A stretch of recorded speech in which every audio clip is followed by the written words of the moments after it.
So, on today's podcast, we have Anil and Srivatsa, the founders of TraceX, on our podcast. TraceX is an agri-tech startup based out of Bangalore.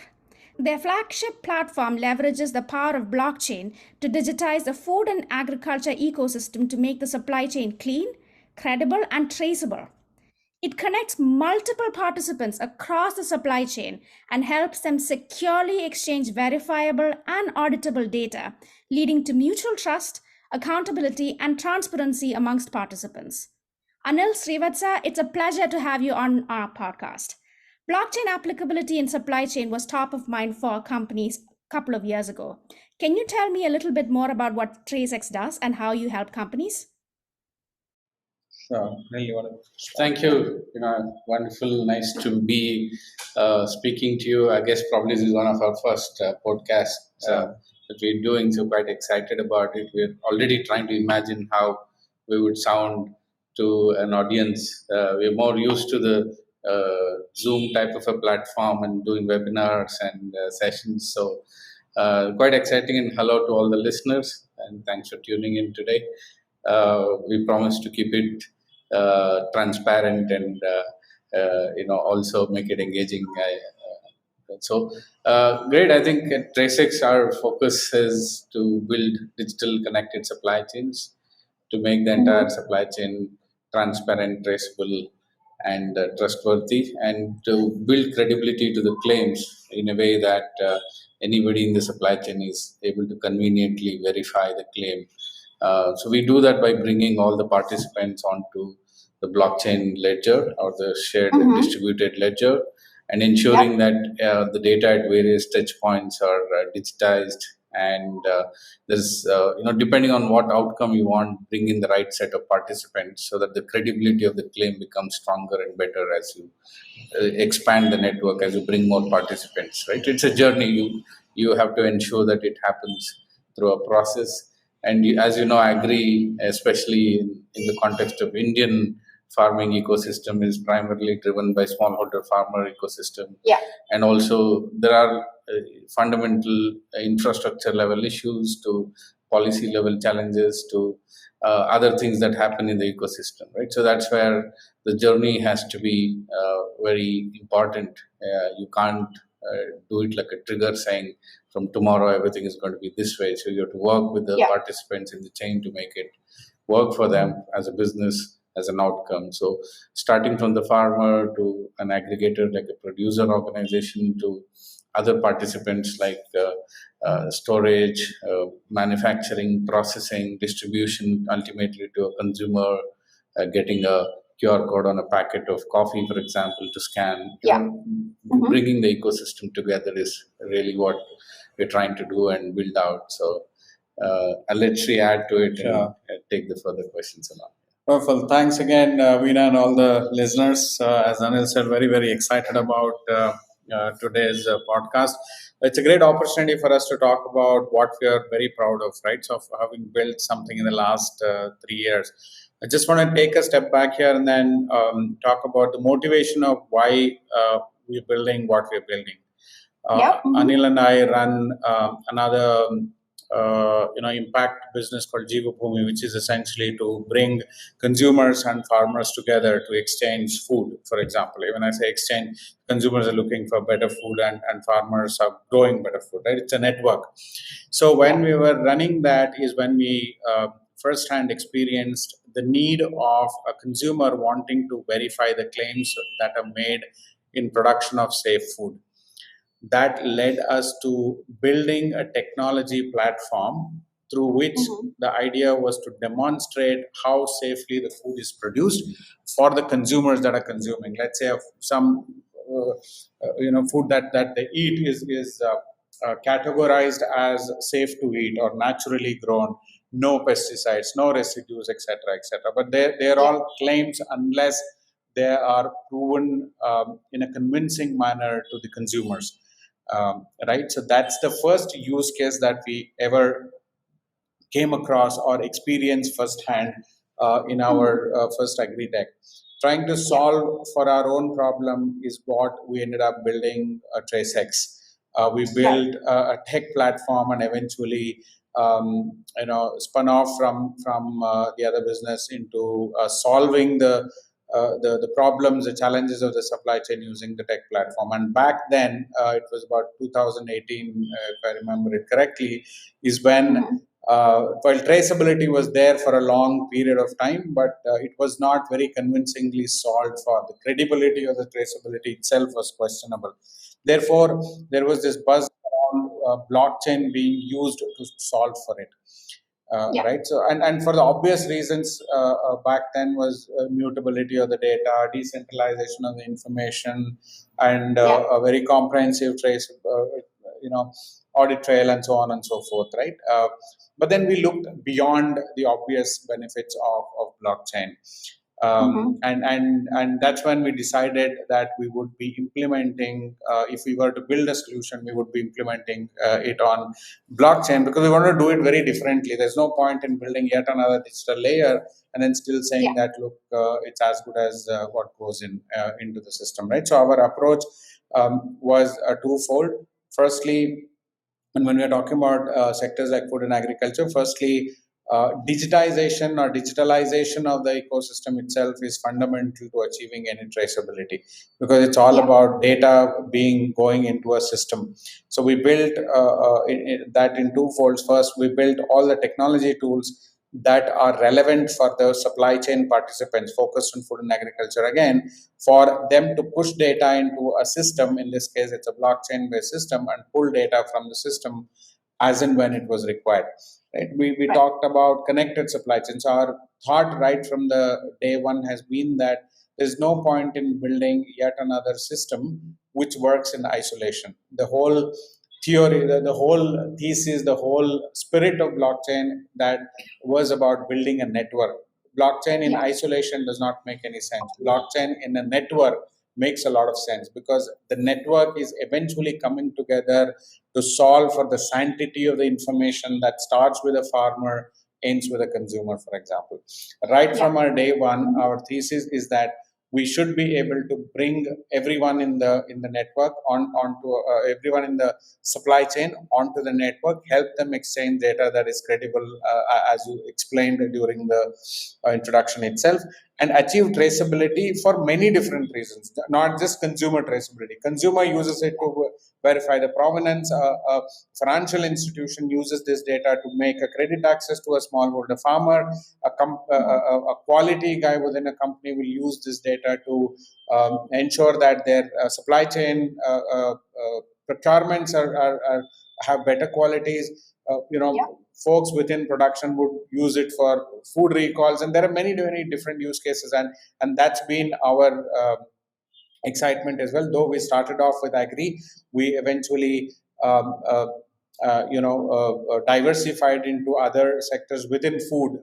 So we started looking food more as horizontal, and started adding dairy, eggs, livestock, fisheries, and now we're tracing a lot of carbon on our platform. That's been our journey, and that's how we sort of currently are leveraging a private blockchain called Hyperledger Fabric. So that's what we do. Yeah.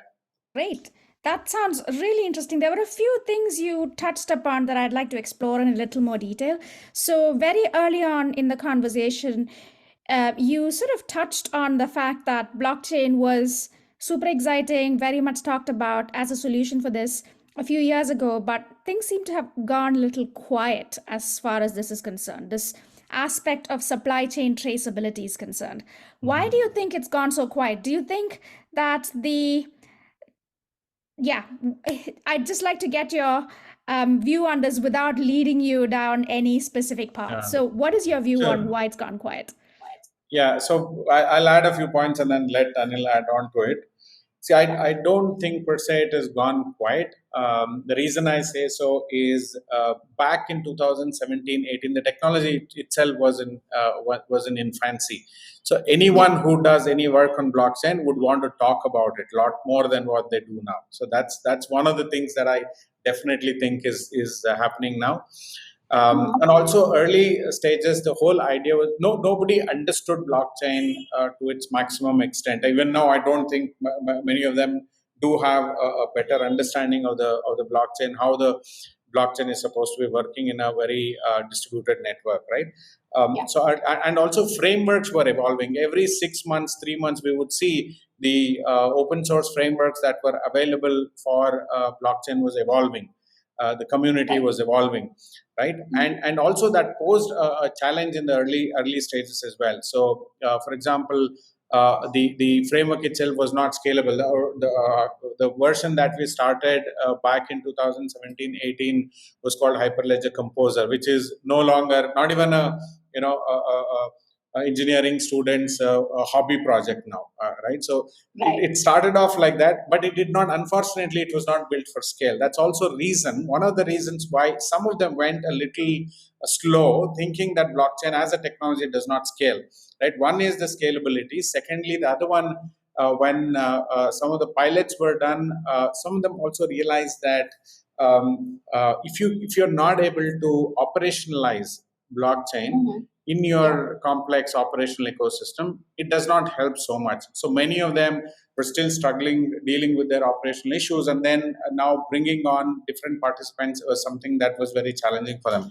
A lot of organizations did actually pilot, and then they expanded their pilots to roll it out. But I think one of the challenges with not just back then, even now, several of the organizations face is how do they bring the other participants onto the chain, so that the data can be exchanged more democratically, right? And that's not very easily doable unless there is a clear incentive for the participants to come on board, unless there is a business model associated with it, unless there is a clear uh,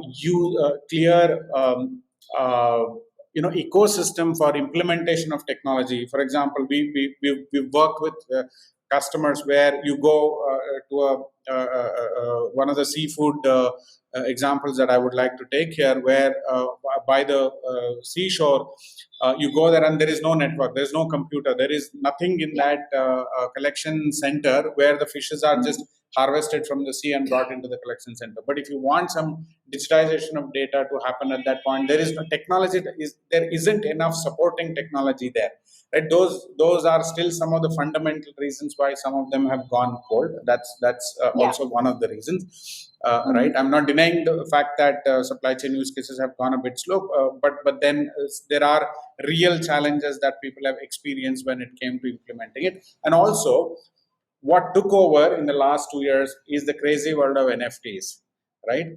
Everybody started focusing on public chains, and everyone started building towards metaverse, building towards tokenization, NFTs, and so on and so forth. That's where more excitement came in. We know a lot of organizations that actually started implementing tokenization at their consumer engagement, right? Rather than the supply chain side. So that they are also some of the factors that contributed. The whole world of blockchain was taken last year and a half was dominated by crypto. The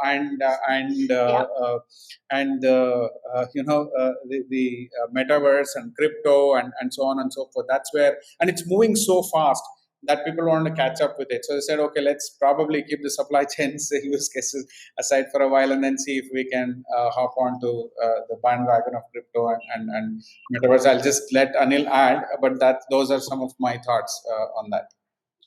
Got it. Very clear. Yeah, so there are, you'll always see opportunities everywhere, right? So when something's hard, people want to be talking about the latest stuff. So there are people who jump on that bandwagon and really start talking about blockchain. See, as a blockchain, as a technology, we evaluated very carefully as to what is the technology solution that is ideal to solve a supply chain problem, right? At that point, when we started off making that evaluation, we realized that this has a lot of potential. Blockchain, in terms of a distributed ledger technology, really offers that immutability, provides that single version of the truth that really helps multiple participants build credibility in a very network model where everybody does not know everybody else.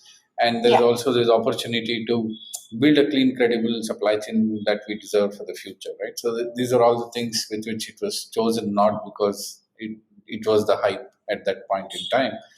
Now, then we saw opportunities come in And then the moment they realize that, like Srivatsa was explaining, that it requires a lot of other work to be done. You can't just build blockchain unless you build layers of digitization, unless you build functional modules required for a certain industry to operate. You cannot really operationalize it, right? So that's when people realize there's a lot more work, there's a lot more challenge, and then suddenly metaverse happens probably now, and they thought that, so the opportunities will always keep moving.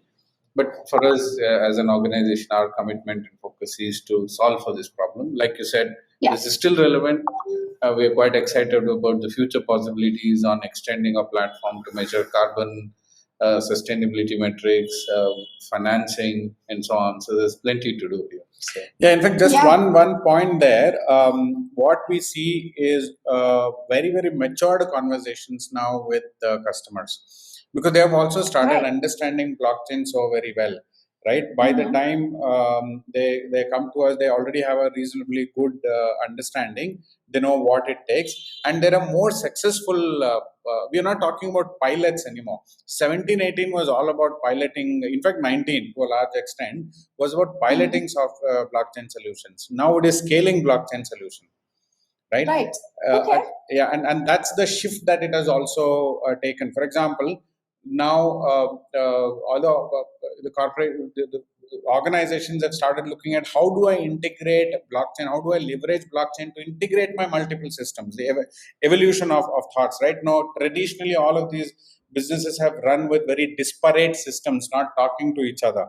But now they're looking at can I leverage a technology like blockchain to build a consolidation of all my data into one system and then achieve certain business goals. A simple example is a global top confectionery company.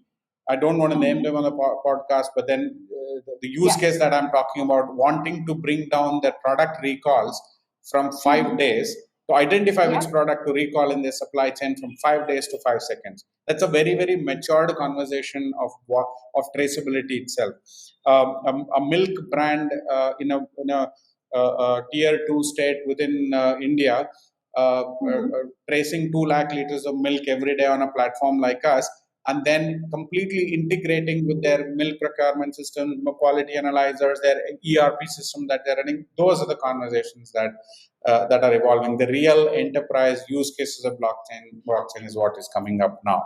Yeah, It's really interesting because some of the things that were being talked about a few years ago were the more sort of sexy aspects of blockchain, whereas now you're talking about real use cases that are very well, they're not really exciting, are they? As in, these are things that will really help the company, but it's not something that everyone will wake up in the morning about and feel really excited and say, wow, I'm going to do this using blockchain today.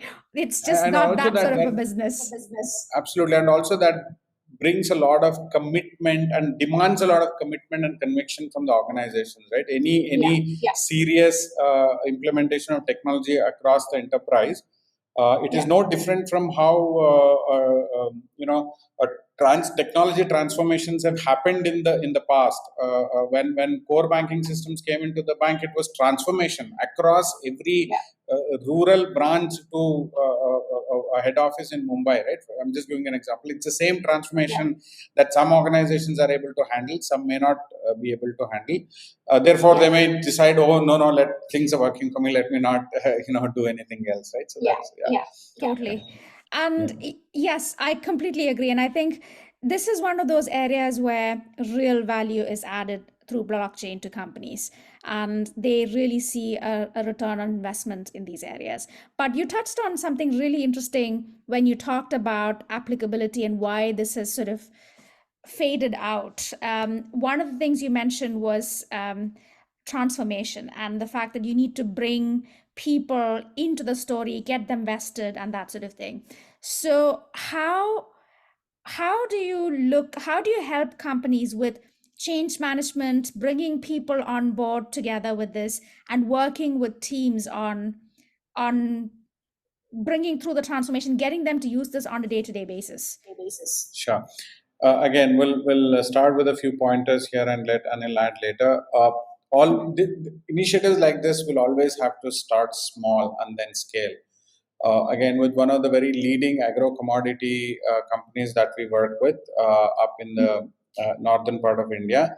We started with two participants, where it was very easy to bring them on board. On one side, a farmer producer producing company and a certification laboratory that will certify a produce as residue free. But it took almost 2 years for the rest of the participants in the supply chain, like an Artia who aggregates the produce, a paddy processor, or a rice miller, or a coffee cooler, or whatever that application is, right? So to bring them on. So we essentially work very closely with our customers in firstly getting this up and running for them, and then slowly start introducing their other supply chain partners. So it could even start with one value chain at a moment. Maybe just a company that's doing coffee. Okay, let's just start with just coffee, and then cover the entire coffee supply chain.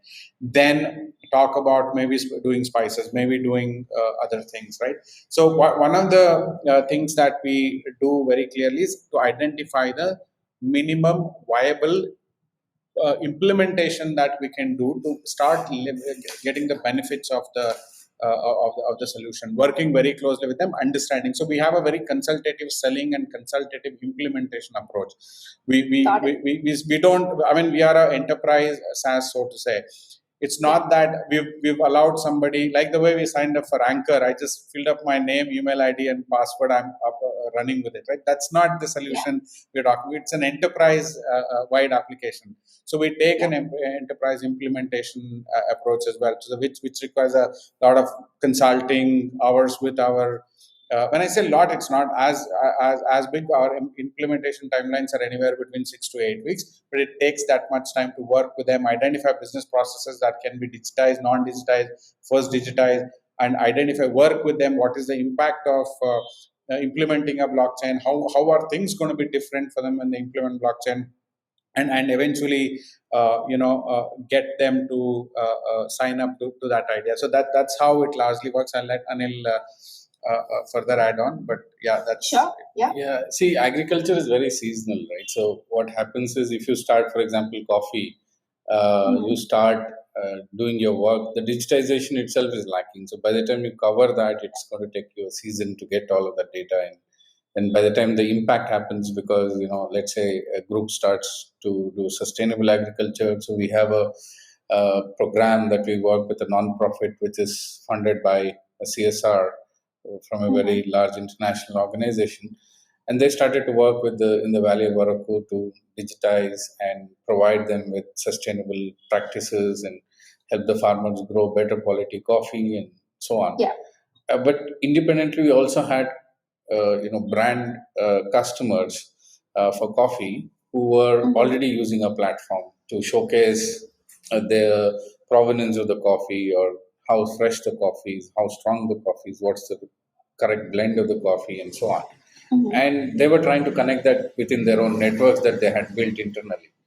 But then as we started to expand the program, the network started to get connected beautifully. So on one side, we had farmer organizations using and digitizing, and the other hand, you had consumer focused companies wanting to show that information to a consumer very transparently. Yeah. And then when the network came together, you had the full provenance opened up, and that took a while. When I say while, a couple of seasons for it to happen. So agriculture is seasonal. Impact is with anything that you do with nature takes time, and then also what ends up happening in this whole journey is the confidence on using the system, the confidence on adapting to the change comes through, and a larger effort. The overall impact is better visible when smaller things come together and actually start showing value for each one. But then the collective impact is a lot more, right? So that's what we have started to see, and we believe that's the approach that we want to take. And interestingly, in a couple of other initiatives that we're trying, we're trying to create a governing council with the participants from representatives from all the participant nodes, so to speak, right? So a government agency to a regulator to industry representative doing processing to somebody representing the producer organization. See, that's what a true ecosystem will get built ultimately, right? So that then we are not orchestrating the decision making. It's that group ultimately making the rules and then making it very democratic to make sure that everything that goes through complies to the standards that has been set there. And anybody in the part of the chain can verify the credibility of the claim that anybody else is making. So that's where the true democratization of the supply chain transparency is going to happen. And this is the natural transition from a Web 2 to a Web 3 organizational shift that's ultimately going to happen. So, So another question that sort of struck me when you were talking about this, and I think you've both touched on this and referenced this at various points, is the consumer aspect of it. You talked about traceability and the consumer seeing the information. Is that something that you help with as well, or do you work with other companies in making sure that consumers have access to this information at whatever level the companies might want to provide them? Sure, we do that. We work with our customers directly and empower them to take their products into the market with the ability to show the complete provenance. So we that's a part of our implementation strategy. We work with several direct to consumer products company, D2C companies, the milk product that I was talking about. Where our customers has integrated our application inside their D2C consumer app. Consumer app is like a big basket app or whatever, right? Where I log into the app and then order for food. I mean, order my groceries and stuff like that. Here, the consumer orders their milk, and once the milk is delivered, the milk packet, half a liter milk packet, contains a trace ID, which can be traced include inside their consumer app itself. That entire experience was designed by us. Then we work with a artisanal confectionery company that leverages our application to tell a story about, let's say, an imli pop that is manufactured. A tamarind pop. Tamarind pop, yeah. So where is the tamarind coming from? Where are the masalas coming from? Where is the jaggery coming from? How was it processed? Where was jaggery, crushed and where was it all blended together? And that story, right? So that's all of that data is processed through our system, and also the consumer experience. The storytelling is also that is delivered through our system. Some of our customers have built their own user interfaces for that, but data comes from our system. But otherwise, we have our own system as well. Similarly, with coffee brand and a few other companies that is into infant food and stuff like that. So that's very much part of our product. Yeah, see the consumer aspect of it in terms of directly reaching to a consumer like you and me. Now that's an advocacy we are trying to promote through industry associations, through webinars, and because we have our own limited set of reach as of now. But I'm sure a podcast like this is going to amplify that need and talk about why consumers should ask for that from a brand, right? If they start putting their money in brands that showcase this information very transparently, because what is the promise that you're buying for as a consumer, right? How do you verify that? How do you build that trust in the brand, right? So as more consumers start demanding, because we believe as a country, for us, all even the world, right? Food safety, for example, is non-negotiable. Getting, if you're making a claim, making sure that your brand adheres to those claims becomes very important, and that information should be transparently made visible to all the participants, especially the consumer. So the consumer need to have their choice, but also they should have a mechanism to verify and validate that information. So the more of that happens, better trust in the brands get built out. So we're doing that through the advocacy, and we're also releasing some certain applications through our ecosystem that anybody can download and scan the QR code. And you can do that today with any smart camera, but the idea of that was also to kind of educate them and give more information as to what questions they need to be asking for. Especially, for example, there's a baby food brand that we work with. They want to show how fresh the food is. It's not older than the baby. right? And they also want to showcase that there is no adulteration involved, it's fresh, made to order, and stuff like that. This is really, really important for young mothers, young families. They want to really know what's going into their table, right? So those advocacies probably can happen better with more amplification of collective efforts, right? We're doing a bit there. Yeah, that sounds really exciting because I don't think a lot of companies have traveled that journey from collecting and decentralizing the data, as well as making sure that all of these different supply chain participants have access to and can use blockchain as a sort of a link to bring the supply chain journey together. I don't think that's been transformed into a consumer facing journey yet, and it sounds like you guys have done a lot of that work already. So I know you work a lot with Indian companies and farmers in the food ecosystem in the country. Are you guys looking at customers or users outside of India at all, or are you currently focusing on growing the Indian market at the moment?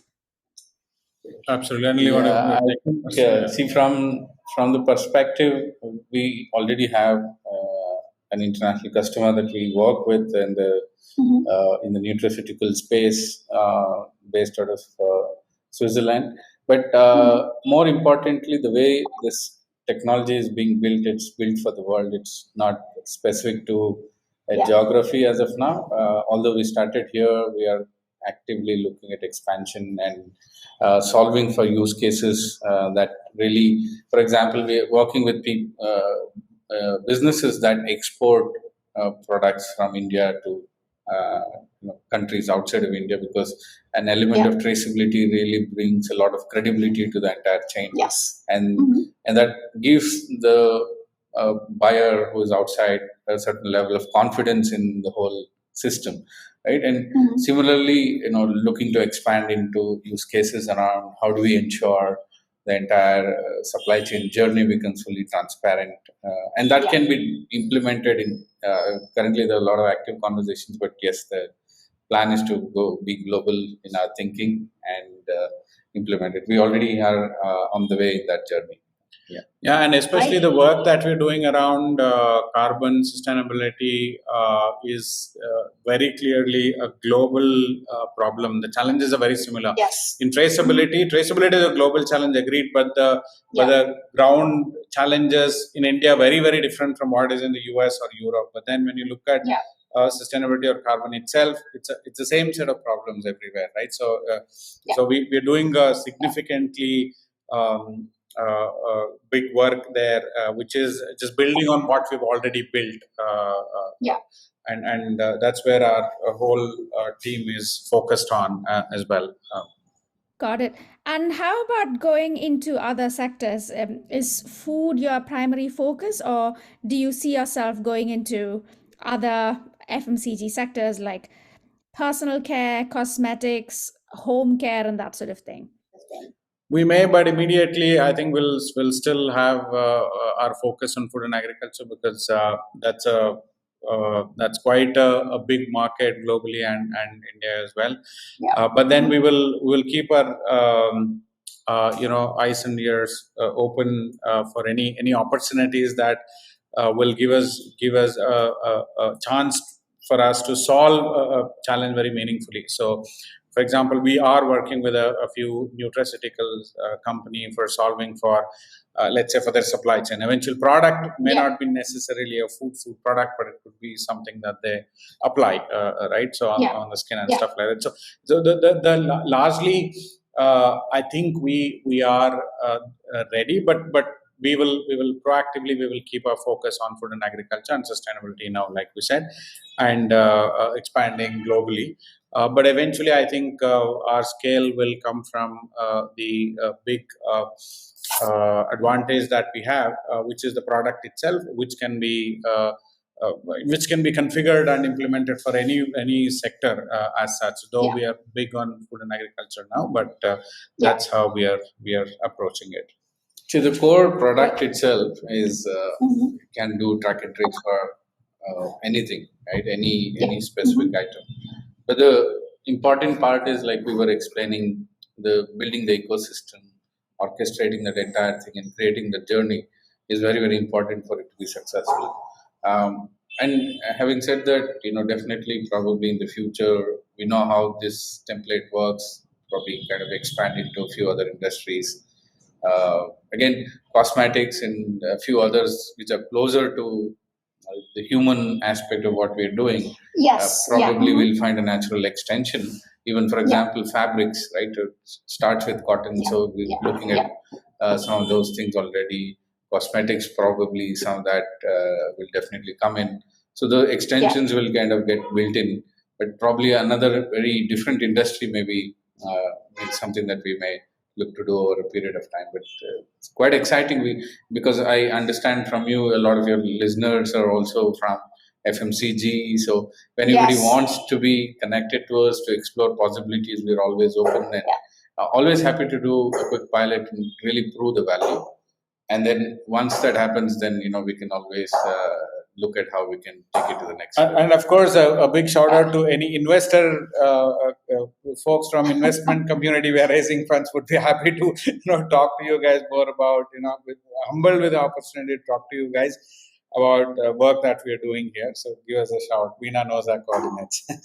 And yes, thanks guys for sharing that. So we'll be sharing your contact details at the end of the podcast as well, for the listeners to basically go with, and we'll be publishing that. So you will get emails for sure.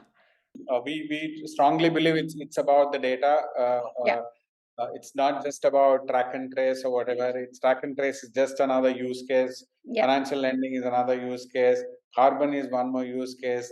Product recall is another use case, and stuff like that. It's all about how the data is made a very sacred on a platform like us, so to say. And that's what we are excited about continuing and building for solving for new use cases. And thanks, Veena, so much for giving us the opportunity. We enjoyed it much. Hope our listeners will enjoy the discussion as well. Thank you, Veena. Appreciate No the problem. opportunity. It was a pleasure. It was a pleasure. No problem.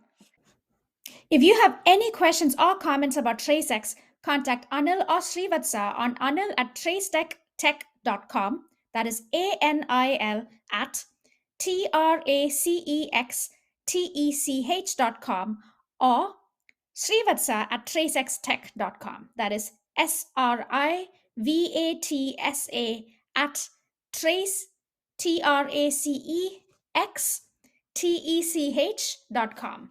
TraceXTech.com, or you can go to their website www.tracextech.com.